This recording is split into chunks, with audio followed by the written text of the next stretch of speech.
ne kur edhe bashk, takoheshim para emisionit, shikoheshim me sy. Edhe buzëqeshim, nuk dinim se çfarë do ndodhte dhe si do ishte.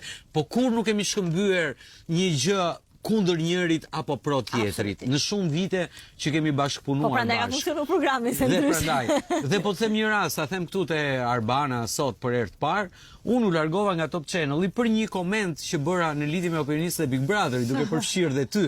Dhe më morën drejtuesi Top Channel, më thanë hiqja atë koment. I thash unë tani e kam postuar, nuk e heq më.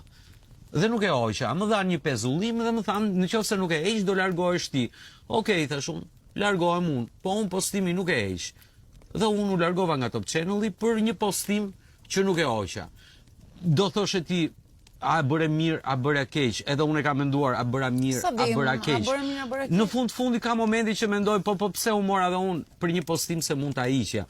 Por, prap, jam i kënaqur që them, jo, ashtu e mendova, i shndrova vetës besnik. Leta unë bas punën, atë që bëra, ndoshta, pa diskutim që nuk doja të fyej asin, nuk kishte qëllimet e mia të fyja as televizion, as programacion, absolutisht as një gjë.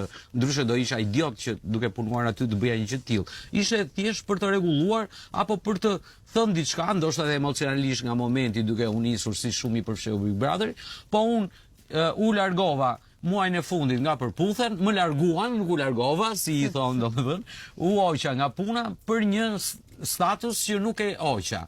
Dhe ndoshta e them me krenari këtë që unë jam ky dhe së pranoj kur, as të merja një rrok për të bërë një gjë që nuk e mendoj dhe nuk e dëshiroj, as të paguhem për të thënë një mendim.